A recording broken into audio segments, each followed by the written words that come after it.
하나님의 나라를 소유한 하나님의 자녀들은 이 땅을 다스리는 믿음을 가지고 살아가기 때문에 하나님의 자녀들은 하나님의 관점으로 보는 믿음으로 살아야 합니다. 이사야 46장 9절 10절을 보시면 너희는 애적 일을 기억하라. 나는 하나님이라 나 외에 다른 이가 없느니라. 나는 하나님이라 나 같은 이가 없느니라. 내가 시초부터 종말을 알리며 아직 이루지 아니한 일을 애적부터 보이고 이르기를 나의 뜻이 설 것이라. 내가 나의 모든 기뻐하는 것을 이루리라 하였노라. 자, 여기에 하나님의 어떤 분이신지가 소개되고 있는데 오늘 말씀을 깊이 들어가기 전에 하나님의 본질에 대해서 먼저 알아야 할 요소들이 있습니다. 첫째, 하나님은 영이시기 때문에 시간의 구애를 받지 않으시므로 하나님께서는 과거, 현재, 미래가 없이 모든 걸 다 아시는 분입니다. 둘째로 하나님은 불변의 하나님이시라는 것을 아셔야 합니다. 하나님이 변하고 싶지 않은 게 아니라 변하는 것이 불가능하신 분입니다. 그래서 하나님 항상 변함이 없으신 분이십니다. 셋째로 하나님은 사랑 그 자체가 되신 분입니다. 그래서 사랑 외에는 그 어떤 것으로도 영향을 받지 않으십니다. 그래서 이 세 요소를 한마디로 압축해서 말씀드리면 하나님은 변찮는 사랑의 영이시다. 그래서 우리에게 주시는 말씀 또한 변할 수 없고 우리를 향한 하나님의 목적도 절대로 변치 않는다는 겁니다. 따라서 우리를 향한 하나님의 뜻은 마지막에 성공적으로 끝내시기 위해서 하나님은 온전히 헌신되어 계신 분입니다. 그러므로 우리가 여기서 알아야 하는 게 있는데 하나님께서는 우리를 불러내시고 뭔가 시작하시는 분이 하나님이시라는 것입니다. 그래서 우리가 어떤 형편에 있을지라도 나를 향한 하나님의 계획은 바뀌지 않는 것입니다. 왜냐하면 하나님은 변치 않는 영원한 사랑을 가졌고 하나님이 이 땅에 기초를 놓으실 때까지 우리를 향한 계획을 세우셨기 때문에 우리의 종말은 반드시 성공적으로 끝낼 수 있도록 미리 확고하게 정해져 있다는 겁니다. 그렇지만 하나님의 파트너인 우리가 돌멩이가 아니잖아요. 하나님의 형상을 가진 인격체이기 때문에 우리도 하나님의 의중을 알고 믿음으로 협력하는 게 필요하다는 겁니다. 그래서 우리가 만일 불순종하게 되면 이는 마치 개가 자기 꼬리를 물기 위해서 빙글빙글 도는 것처럼 우리는 앞으로 나가지 못하고 우리의 삶이 뱅글뱅글 돌게 될 것입니다. 이렇게 되면 하나님도 안타깝게 되고 우리도 고통스럽게 되는 것입니다. 그러나 주권자이신 하나님의 계획은 이미 결정된 것입니다. 그래서 하나님 지금도 회개하라 천국이 가까이 왔다라고 외치십니다. 그래서 우리가 바로 회개하고 주님께로 돌아서면 우리를 향한 하나님의 계획은 변하지 않고 반드시 목적하는 바를 이루신다는 겁니다. 그래서 우리가 하나님 변치 않는 사랑의 영이심을 인지하는 게 매우 중요합니다. 이사야 46장 10절을 보시면 내가 시초부터 종말을 알리고 아직 이루지 아니한 일을 애적부터 보이고 이르기를 나의 뜻이 설 것이라. 내가 나의 모든 기뻐하시는 것을 이루리라 하였느니라. 이 말이 의미하는 바는 태초부터 우리를 향하신 이 계획은 하나님의 영이심으로 시초부터 종말을 알리고 그 끝을 먼저 이루시고 그런 다음에 그것을 온전하게 이루시기 위해 다시 처음으로 곧 우리에게로 돌아오시는 분입니다. 그래서 시간 속에 사는 저와 여러분들이 이것을 경험할 수 있도록 하시는 겁니다. 그러니까 하나님이 이미 끝내놓으신 종말을 이제 여러분과 제가 경험할 수 있게 하신다는 겁니다. 에베소서 1장 4절 5절을 보시면 곧 창세전에 그리스도 안에서 우리를 택하사 우리로 사랑 안에서 그 앞에 거룩하고 흠이 없게 하시려고 그 기쁘신 뜻대로 우리를 애정하사 예수 그리스도로 말미암아 자기 아들들이 되게 하셨으니라고 말씀합니다. 자, 이렇게 하나님은 창조의 하나님이시고 목적을 가지신 하나님이시므로 우리를 선택하셨을 때 이미 우리가 걸어가야 할 그 길도 정해놓으셨고 세밀한 계획을 다 세우셨다는 겁니다. 그리고 우리가 시작하기도 전에 하나님께서는 이미 결론을 내리신 것입니다. 이렇게 하나님께서 나를 위하여 이미 결말을 지으셨다면 우리가 해야 할 일이 무엇이겠습니까? 주의 인도하심을 따라 잘 동행하고 협력하는 것이 최선이라고 봅니다. 이사야 말씀을 한글 킹제임스로 보시면 내가 처음부터 그 끝을 선포하고 아직도 이루어지지 않은 일들을 애초부터 선포하고 말하기를 나의 계획이 확고하리니 내가 나의 모든 기뻐하는 일을 행하리라 하신 것입니다. 그러니까 하나님은 우리를 향한 영원한 계획을 처음부터 끝까지 확고하게 세우시고 그것을 기쁘게 이뤄 가신다는 것을 미리 선포하고 마침내 그 계획을 온전하게 성취하시는 부분이 바로 하나님이시라는 것입니다. 그래서 주님도 우리에게 기도를 이렇게 가르쳤습니다. 나라에 임합시며 뜻이 하늘에서 이루어진 것 같이 땅에서도 이루어지이다라고 말씀하신 것입니다. 이는 하나님이 하늘에서 이루시겠다고 작정하신 일이면 그것은 반드시 땅에서도 이루어진다는 것입니다. 히브리서 8장 5절을 보시면 그들이 섬기는 것은 하나님의 있는 것의 모형과 그림자라. 모세가 장막을 지으려 할 때 지시하심을 어둠과 같으니 이르시되 삼가 모든 것을 산에서 내게 보이던 본을 따라 지으라 하신 것입니다. 이처럼 하나님은 이스라엘 백성들이 하나님을 섬기는 장막 곧 성막을 짓게 하실 때도 하늘에 있는 것들을 본뜬 모형과 설계도로 장막을 짓게 하셨다는 것입니다. 성막의 모양은 세 군데로 나눠져 있죠. 전체 바깥쪽으로 보면 성전뜰이 있고 그 안에 성소가 있고 맨 깊은 곳에 지성소가 있는데 하나님은 맨 끝에 완성되어야 할 이 지성소를 맨 먼저 만들게 하셨습니다. 그것은 하나님이 거하실 지성소가 성막의 가장 중심이 되기 때문입니다. 고린도서 3장 16절을 보면 너희는 너희가 하나님의 성전인 것을 하나님의 성령이 너희 안에 계시는 것을 알지 못하느냐 하신 이 말씀대로 우리가 하나님의 성전으로서 하나님의 성령이 우리의 마음 깊은 곳인 지성소에 오셨다는 말씀입니다. 그렇으면 지성소는 우리 안에 가장 깊은 곳인 우리의 영을 의미합니다. 이 영 안에 성삼의 하나님이 거주하심으로 이미 모든 것을 결론을 낳고 완성된 것입니다. 그렇습니다. 결말의 가장 깊은 곳에서 이루어진 것입니다. 그래서 모세 때부터 우리가 알게 된 것은 하나님은 항상 결론부터 내리시고 항상 거기서부터 시작하신다는 겁니다. 예수님께서도 십자가에 못 박혀 돌아가실 때 맨 마지막으로 다 이루었다 하시고 머리를 숙이시고 영원히 돌아가셨는데 우리의 믿음은 사실 거기서부터 시작된 것입니다. 그렇습니다. 우리의 믿음은 하나님이 그 아들을 통해서 다 이루었다 하시고 결론을 내리신 바로 그 자리에서 시작된 것입니다. 이것이 바로 하나님이 보시는 관점입니다. 요한일서 3장 8절로 10절을 보시면 죄를 짓는 자는 마귀에게 속하나니 마귀는 처음부터 범죄함이라. 하나님의 아들이 나타나신 것은 마귀를 멸하라 하심이라. 하나님께로부터 난 자마다 죄를 짓지 아니하나니 이는 하나님의 씨가 그 속에 거하며 그도 범죄치 못하는 것은 하나님께로부터 났음이라. 이러므로 하나님의 자녀들과 마귀의 자녀들이 드러나느니 무릇 의를 행하지 아니하는 자나 또 그 형제를 사랑하지 아니하는 자는 하나님께 속하지 아니하느니라. 자, 이렇게 하나님은요 결론부터 내리시고 그리고 그 목적을 온전히 이루시는 분입니다. 그래서 세상은 두 부류로 나눠집니다. 하나님께 속한 하나님의 자녀들과 죄를 짓는 마귀에게 속한 마귀의 자녀들로 구분됩니다. 하나님의 아들을 보내신 이유가 무엇입니까? 마귀를 멸하시기 위해서 오셨다는 겁니다. 그래서 그가 십자가 못 박혀 죽으실 때 마귀의 머리가 상하게 되고 그가 죽은 자 가운데서 다시 살아나심으로 우리에게 생명 주는 영으로 하나님의 씨가 우리 속에 심어진 것입니다. 그래서 마귀에게 속하여 죄를 짓고 살았던 우리가 하나님의 말씀의 씨로 거듭난 하나님의 자녀가 되어서 하나님의 의를 행하고 형제를 사랑하는 자가 된 것입니다. 자, 이렇게 하나님은 우리가 죄인이었을 때 기약대로 그리스도께서 경건치 않은 자를 위하여 죽으심으로 우리의 죄값을 이미 다 치러 놓으신 것입니다. 그래서 우리가 예수님을 바라볼 때 하나님께서 이미 다 끝내 놓으신 것을 보고 우리가 믿음으로 구원을 얻은 것이죠. 이렇게 하나님께서 이미 결론을 내리신 완성된 사역의 관점에서 우리의 믿음이 시작된다는 것입니다. 그래서 우리가 현재 상황에 벌어지고 있는 일로 동요한다는 것이 아니라 하나님께 이미 완성해 놓으신, 그러니까 이미 결론이 난 것을 믿음으로 바라보는 것, 그것이 바로 하나님의 관점으로 보는 믿음이라는 것입니다. 우리는 어린 소년 다윗으로부터 이 믿음을 배울 수 있습니다. 다윗이 17세 소년이었을 때 거인 골리앗과 맞서 싸우는 일을 아실 것입니다.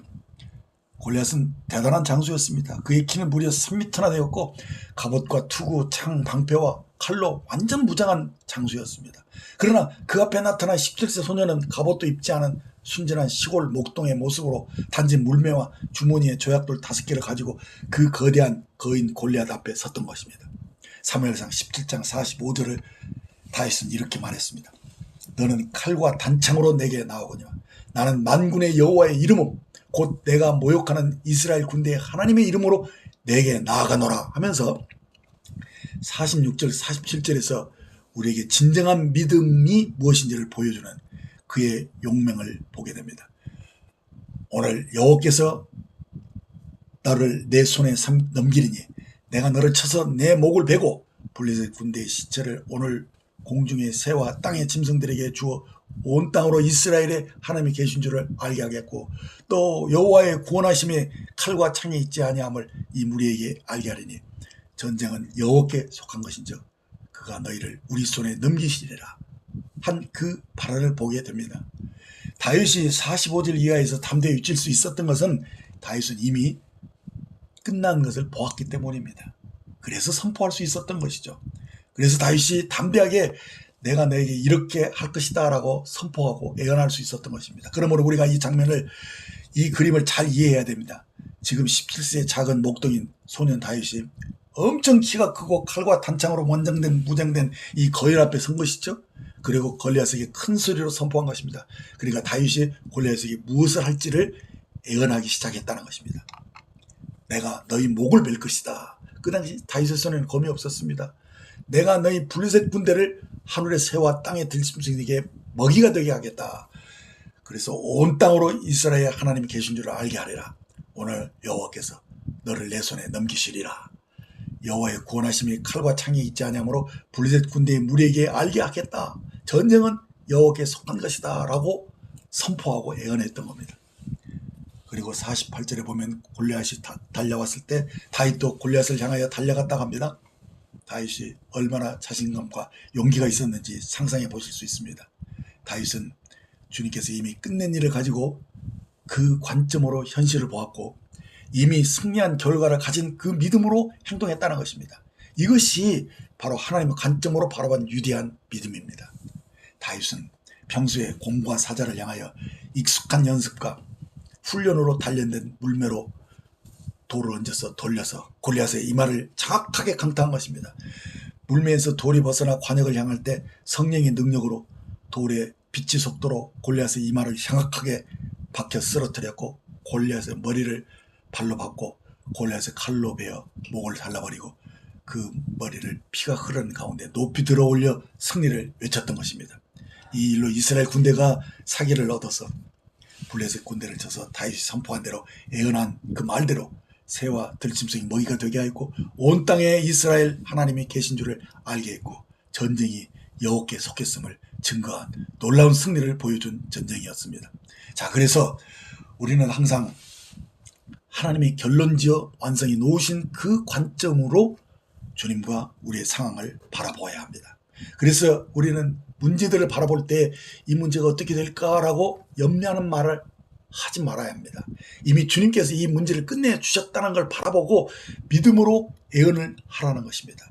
다윗이 이렇게 용맹스럽게 골리앗을 대적할 수 있었던 것은 그가 자신의 육신을 보지 않고 하나님이 이미 결론을 내리신 하나님의 영광을 받으신 것을 바라보았던 믿음의 말을 선포했기 때문입니다.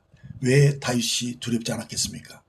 자신의 힘으로 싸워야 한다면 그는 두려웠을 것입니다. 그러나 다윗은 모든 전쟁은 여호와께 속한 것이다 라고 정확히 알고 있었던 것이죠. 이것이 다윗이 승리할 수 있던 믿음을 제공한 것입니다. 그렇습니다. 모든 전쟁은 하나님께 속한 것입니다. 그러므로 우리의 승리는 곧 주님의 승리입니다. 우리가 승리를 쟁취하기 위해 파송된 것이 아니라 우리는 이미 승리가 완성되어 있으므로 주님께서 우리를 보내신 것입니다. 이렇게 우리는 바로 완성된 그 끝에서부터 시작하는 것입니다. 그렇습니다. 우리의 구원은 다 이루었다라고 십자가에서 외치신 주님의 선언으로부터 우리의 믿음이 시작된 것입니다. 창세기에 나오는 요셉의 이야기는 우리에게 큰 믿음과 안위를 줍니다. 요셉은 야곱이 노년에 얻은 아들이라서 여러 아들보다 깊이 사랑하여 아버지로부터 총애를 입었던 자입니다. 그가 꾼 꿈을 보면 그는 처음부터 바로를 대신한 총리가 되어 애굽 땅을 다스릴 자로 보여주었고 요셉의 마지막 삶의 완성을 통해서 그 인생의 모든 과정을 이해할 수 있게 되는 것입니다. 요셉은 처음부터 애굽의 총리가 되어서 애굽을 다스리게 되어 있었던 것을 볼 수 있습니다. 자, 그렇게 되기 위해서 요셉은 누군가에 의해서 애굽으로 보내져야만 했죠. 그러나 애굽 사람이 그를 초청하지 않았습니다. 그 당시 애굽으로 갈 수 있는 유일한 길은 노예로 팔려가는 길밖에 없었습니다. 그래서 하나님께서는 미래에서부터 시작해서 우리의 현재의 그 목적을 향하여 일해 가시는 것입니다. 그러니까 이스라엘 백성들이 누군가를 통해서 계속 안전하게 보호해 줄 수 있도록 하나님께서는 거기에 목적이 있었기 때문에 하나님은 요셉을 미리 애굽 땅에 보내신 것입니다. 다 아는 얘기니까 핵심만 얘기하겠습니다. 요셉은 본인이 하지도 않은 일 때문에 핍박을 받았습니다. 보디바리에서 바로의 감옥에 들어간 것입니다. 감옥 안에서 바로의 술 맡은 관원장과 떡 맡은 관원장의 꿈을 요셉이 해석해 줬습니다. 그가 감옥에서 풀려나와 꼭 나를 기억해달라고 했지만 2년 동안 잊어버린 것입니다. 그런데 바로가 갑자기 무서운 꿈을 꾸었죠. 7마리의 흉한소가 7마리의 살찐소를 잡아먹는 꿈을 꾼 것입니다. 그 꿈이 계속해서 바로의 마음을 힘들게 한 것입니다. 애굽에 있는 유명한 순객들을 다 불러 물어봤지만 능히 해석할 자가 없었습니다. 그때 떡 맡은 관원장이 감옥에 있었을 때 꿈을 해석해 줬던 요셉이 생각났던 것입니다.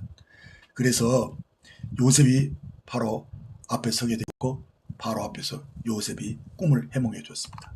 요셉의 꿈 해석은 7년의 풍년이 있을 것이고 이어서 7년의 흉년이 있을 것이니 흉년 때를 위해서 풍년 때 곡식을 미리 저장해 두어야 할 것을 바로에게 말해 준 것입니다.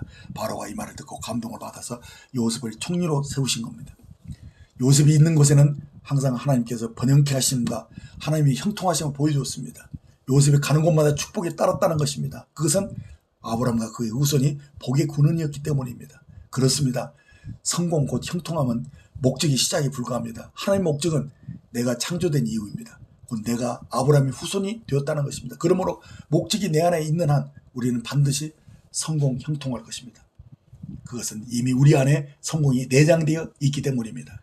사랑하는 여러분, 얼마나 많은 이들이 자기에게 속하지 않은 어리석은 삶을 살다가 죽는지 아십니까? 그가 하나님의 자녀로서 그 인생의 성공이 이미 내재되어 있음에도 불구하고 하나님이 나의 삶의 목적이 이루어지지 못하고 그냥 자기 삶이 아닌 것에서 빙빙 돌다가 허무하게 죽고 마는 것입니다. 빌립보서 2장 10절을 보시면 너희 안에서 행하시는 이는 하나님이시니 자기의 기쁘신 뜻을 위하여 너희에게 소원을 두고 행하게 하신다라고 하셨습니다. 하나님은 이렇게 우리를 바라볼 때 우리를 완성된 모습으로 보고 계시는 것입니다. 그래서 우리 안에 완성된 모습을 이루고 싶은 그 소원을 두고 행하신다는 것이죠. 여기서 중요한 것은 내가 지금 어떤 상태로 있는지 현재를 바라보는 게 아니라 하나님은 내가 완성된 모습으로 나를 보신다는 것입니다. 그래서 나로 그 완성된 모습으로 변화될 수 있도록 우리의 소원을 통해서 우리를 다듬어 가시는 것입니다. 그러므로 우리도 하나님이 완성하신 그 모습을 꿈꾸면서 성령의 인도하심을 따라 살아야 합니다. 그래서 요셉이나 다윗의 생애를 보면 하나님이 그 끝에 완성된 모습에 이르기까지 함께 하셨던 것입니다. 지금도 동일하게 주님께서 우리와 동행해주고 계시는 것입니다.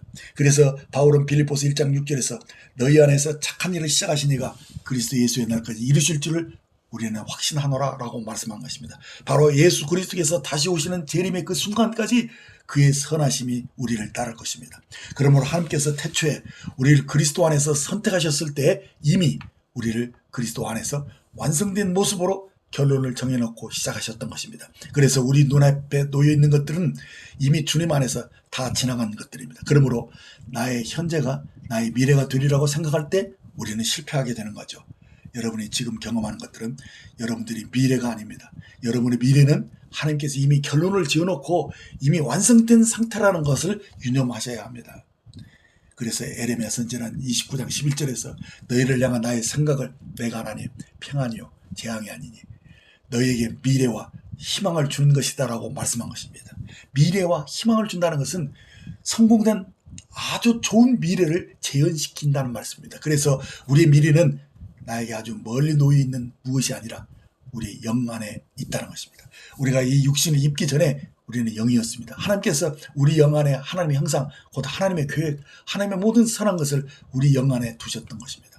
전도서 3장 11절을 보면 우리 안에 영혼을 심어 놓으셨다고 말씀했습니다. 그런 다음에 영혼에서 우리를 꺼내서 우리 육신 안에 심으신 것입니다. 다시 말씀드리면 우리는 영이었습니다. 그래서 우리 안에 영혼이 있었던 것입니다.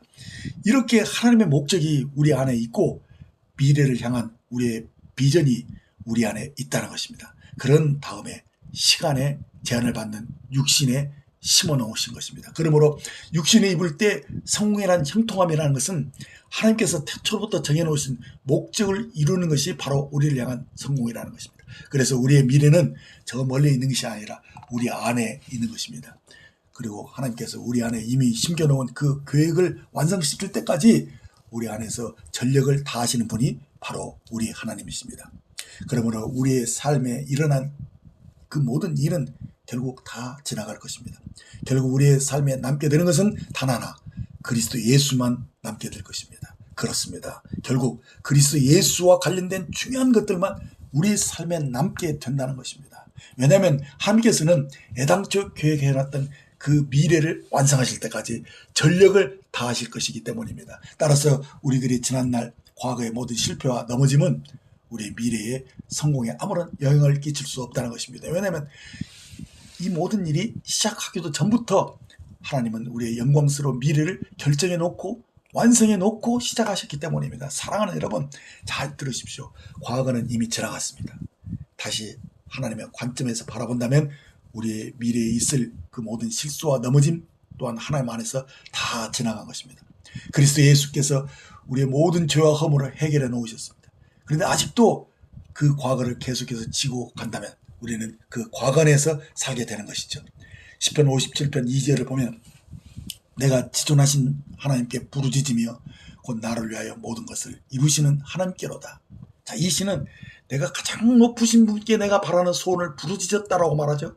그 기도를 하나님이 이루셨다고 말씀합니다. 왜냐하면 내가 부르짖는 그 소원이 나의 계획이 아니라 나를 위하여 모든 것을 이루시는 하나님으로부터 나왔기 때문에 그 기도 응답을 확신할 수 있었던 것입니다. 사랑하는 여러분, 여러분의 주님이 누구이신가요? 아버지이신가요? 그렇다면 우리가 바라는 것은 아버지에게 이렇게 기도하실 수 있습니다. 아빠, 이게 아빠 계획이죠? 이건 제 힘만으로는 못해요. 저는 실수투성이잖아요. 그런데 아빠는 능력이 많으시므로, 아빠는 절대로 실수하지 않는 분이시므로 저를 완성된 모습으로 결정해 놓으신 분은 하나님이 아버지가 아니십니까? 라고 우리가 기도 응답을 확신하며 기도할 수 있다는 것입니다. 그렇습니다. 하나님께서 나를 나처럼 되라고 창조하신 것이 아니라 하나님처럼 되라고 창조하신 것입니다. 여러분, 씨앗 속에 들어있는 것은 사실 나무잖아요. 이 씨앗에서 나무가 자라서 나온 겁니다. 사실 나무는 씨앗 속에 있었던 겁니다. 그러므로 우리의 성공은 바로 우리의 목적이라는 씨앗 안에 두신 것입니다. 우리의 성공은 우리의 목적 안에 갇혀 있었던 겁니다. 그러므로 성공은 우리의 노력에서 나오는 게 아니라 우리 안에서 자라 나오는 것입니다. 그러므로 성공은 권력이나 지위나 자랑거리가 아닙니다. 성공은 바로 하나님께서 우리에게 주신 목적의 수단에 불과합니다. 그래서 성공에 집착하지 마시고 두려워할 필요도 없습니다. 성공을 방해하는 원수는 사실 실패에 대한 두려움. 어떤 사람은 열심히 일하면서도 성공은 바라지 않습니다. 왜냐하면 실패를 두려워하기 때문입니다. 다른 사람과 항상 비교하여서 본인이 부족하다고 여깁니다. 그러나 성공은 다른 사람과의 관계에서 나오는 것이 아니라 오직 하나님과 여러분 사이에서 일어나는 일입니다. 히브리서 10장 35절을 보시면 그러므로 너희 담대함을 버리지 말라. 이것이 큰 상을 얻게 하느니라 하셨고, 베드로전서 5장 7절에 너희 염려를 다 주께 맡기라. 이는 그가 너희를 돌보심이라 라고 말씀하셨습니다. 그래서 우리가 자녀로서 우리의 미래를 걱정할 필요가 없다는 겁니다. 왜냐하면 여기까지 데려오신 하나님이 분명 우리를 그 목적지까지 데려가실 것이라는 확신을 가질 수 있습니다. 여러분은 사실 미래로부터 온 것입니다. 그러므로 여러분은 미래에 대해서 걱정하지 마십시오. 왜 걱정하느냐, 걱정하지 말라 이렇게 말씀하셨냐면은 여러분이 어려움을 당할 때마다 사실은 항상 무엇인가 두려워했거나 염려하고 있었다는 것, 그것이 결국은 눈앞에 닥친 겁니다. 욥기 3장 25절에 보면 내가 두려워하는 그것이 내게 임하고 내가 무서워하는 그것이 내 몸에 미쳤구나 하는 이 구절을 보면 마귀가 우리를 공격하기 전에 먼저 우리 마음에 어떤 두려움으로 공격해 온다는 것입니다. 그것을 거절하지 못하고 붙잡히면 그것이 눈앞에 현실로 나타나는 것입니다. 사람들은 누구나 질병에 대한 두려움이 있고요.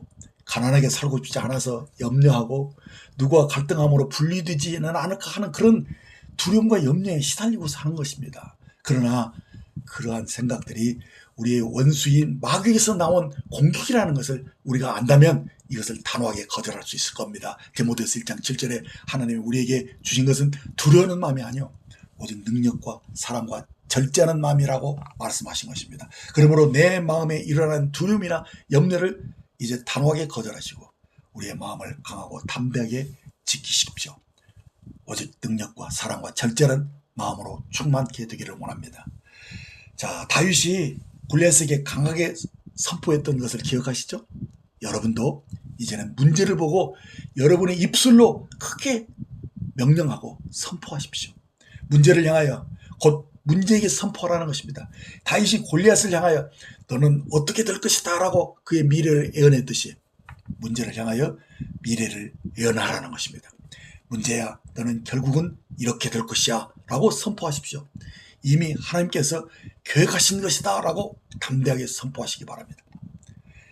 나의 재정을 하나님께서 회복시켜 주실 것이다. 나의 부부관계도 결국 회복시켜 주실 것이다. 나의 자녀들이 구원받고 회복하게 될 것이다. 나의 친족들이 구원으로 하나님 품에 돌아오게 될 것이다. 나는 계속해서 아프지 않을 것이다. 이는 치유의 값을 주님께서 다 지불해 주셨기 때문이다.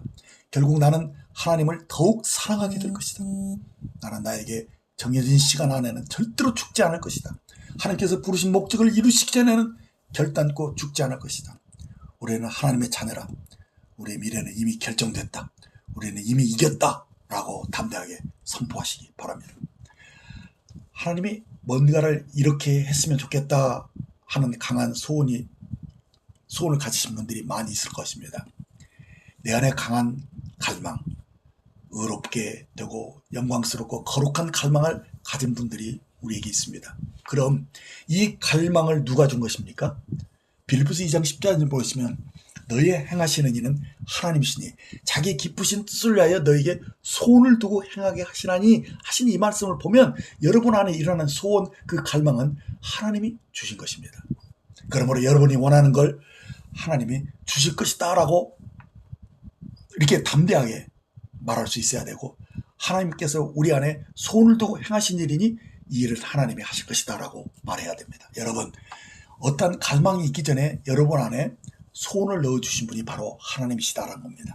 그런데 하나님께서 그 소원을 이루시기를 원하시는 이유가 뭡니까? 처음부터 그 소원을 주신 분이 하나님이시기 때문에 결국 우리의 마음의 소원을 이루시는 것 또한 하나님의 관심사라는 것입니다. 그래서 하나님의 사랑은 뭔가를 위해 바램으로써 나타내는 것이 아니라 처음부터 그 사랑이 있었다는 말씀입니다. 이렇게 하나님은 하나님의 목적을 가지고 움직이십니다. 그리고 하나님은 변하실 수 없는 분이시잖아요.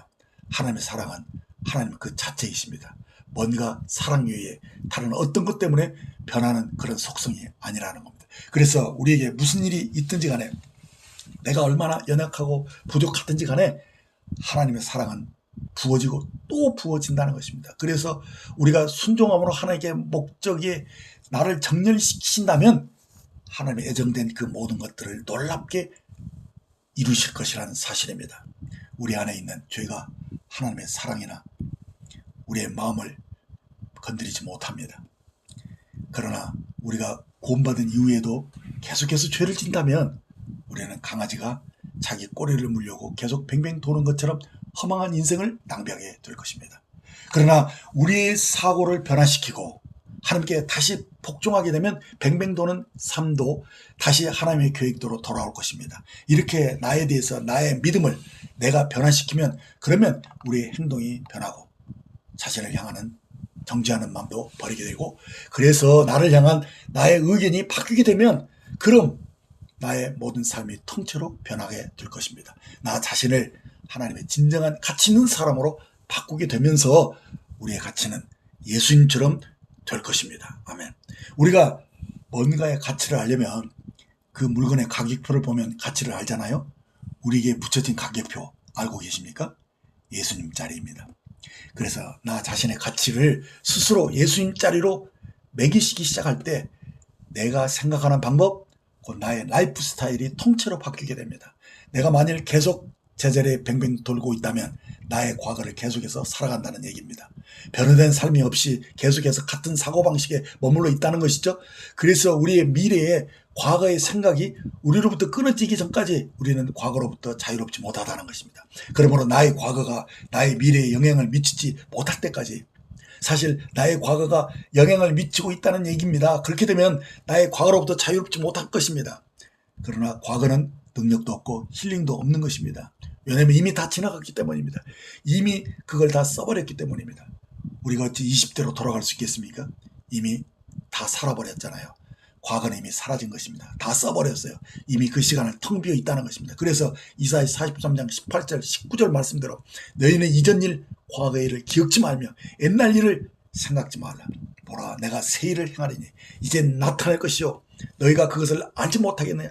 반드시 내가 광야의 길을 사막에 강을 내리니. 아멘. 이 말씀은 하나님이 우리를 위해 예언한 말씀입니다. 하나님께서는 단 한 번도 앞으로 나아가면서 뒤를 돌아보라고 하지 않았습니다. 그러므로 너희 이전 일을 기억지 말고 옛날 일을 생각지 말라. 그리고 이제는 보라, 내가 새 일을 행하겠다. 이제 나타낼 것이다. 내가 반드시 광야의 길을 사막에 강을 내리라 말씀하신 것입니다. 그러므로 우리를 향한 하나님의 결론은 믿음으로 선포할 수 있습니다. 하나님이 나를 향한 완성된 결론을 믿음으로 담대하게 선포하십시오. 이제 내가 새로운 일을 시작하시리니 이제 나타날 것이다. 내가 반드시 광야의 길을 사막의 강을 내시리라. 이렇게 예언하십시오. 예레미야 애가 3장 22절 23절을 보면 이렇게 말씀합니다. 여호와의 인자와 긍휼이 무궁하심으로 우리가 진멸되지 아니함이니 이것들이 아침마다 새로우니 주의 성실하심이 크도소이다.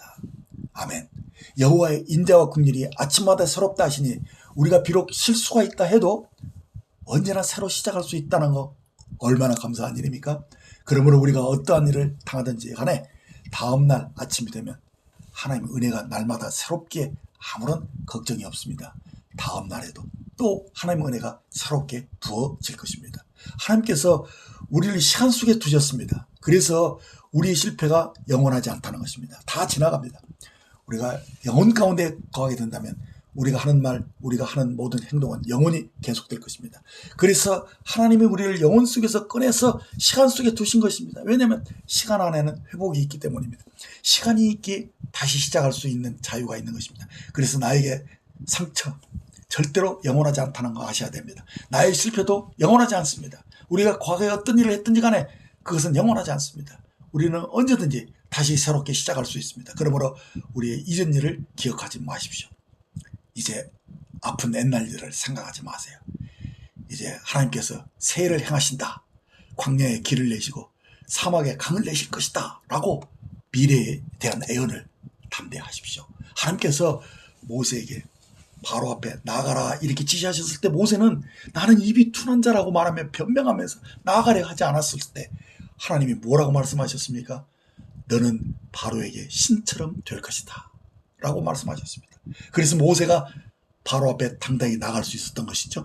그렇습니다. 바로는 자신을 애굽의 왕으로 생각했지만 모세는 자신을 신이라고 생각했던 것입니다. 하나님께서 여호수아에게도 그렇게 했습니다.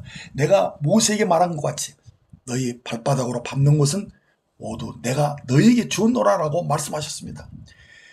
전쟁에 나가기 전에 여호수아가 마음이 참 불안했을 것입니다. 그런데 하나님이 군대장관으로 나타나셔서 내가 이미 적을 내 손에 붙였노라고 이미 그 승리를 선포해 주셨던 것입니다. 이렇게 하나님께서는 이미 승리를 우리 손에 주신 것입니다.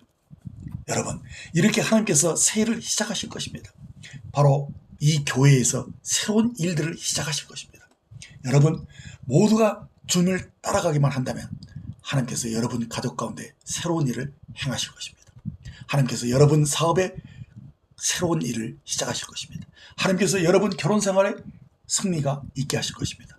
하나님께서 여러분 자존감을 새롭게 하시고 또 새롭게 하실 것입니다. 하나님께서 여러분 자녀들을 회복하실 것입니다. 하나님께서 이미 완성해 놓으신 일이지 않습니까? 결론을 지으신 것입니다. 당신이 승리함으로 순종함으로 완전한 회복 가운데로 이끌어 가실 것입니다. 아멘. 그러므로 사랑하는 여러분, 세상을 사랑하지 마십시오. 돈을 섬기지 말라는 겁니다. 오직 하나님만 섬기십시오. 하나님을 첫 번째로 항상 먼저 둔다면 나머지는 다 주님께서 돌보실 것입니다. 여러분에게 하나님 아버지에 대해서 뭔가 비밀을 하나 더 말씀드리고 마치겠습니다. 하나님께서는요, 항상 깜짝 놀란 일을 준비해 두신다는 겁니다. 항상 좋은 것, 놀라운 것을 숨겨두십니다. 하나님께서는 사랑이 너무너무 풍성하셔서 야곱은 17년 동안이나 아들 요셉이 죽었다는 걸 몰랐습니다. 죽었다 생각했었습니다. 그래서 사랑하는 자식 때문에 슬픈 가운데 울며 지냈을 터인데 하나님께서는 그동안 야곱에게 내 아들 요셉이 죽지 않고 살아있다고 말씀하지 않았습니다. 하나님께서는 야곱의 그 결혼을 보셨음에도 불구하고 하나님은 항상 놀랄만한 것을 준비하고 계셨던 것입니다. 바로 지옥으로 가야 할 모든 사람을 예수 그리스도께서 십자가에 돌아가시기 전에 하나님께서 그들에게 놀랄만한 일을 준비하고 계셨던 겁니다. 메시아가 올 것이라고 생각을 못했을 것인데 예수께서 오셔서 감옥문을 여시고 갇힌 자들을 모두 풀어주셨습니다. 야곱은 바로 이스라엘과 이집트의 흉년과 감옥이 왔을 때 어떤 한 사람이 곡식을 공급하게 된다고 들었는데 그가 제 아들이라는 걸 알지 못했습니다. 바울은 이렇게 말했습니다. 생각하건대 현재의 고난은 장차 우리에게 나타날 영광과 좋게 비교할 수 없다 말했습니다.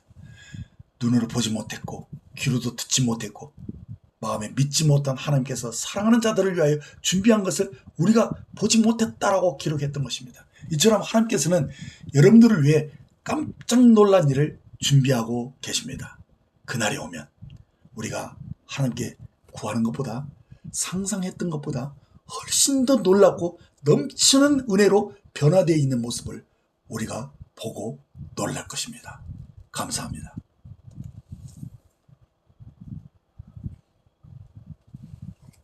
배터리가 다 떨어져 가지고. 괜찮아요. 그래서 나 이제 도중에 하면서 다시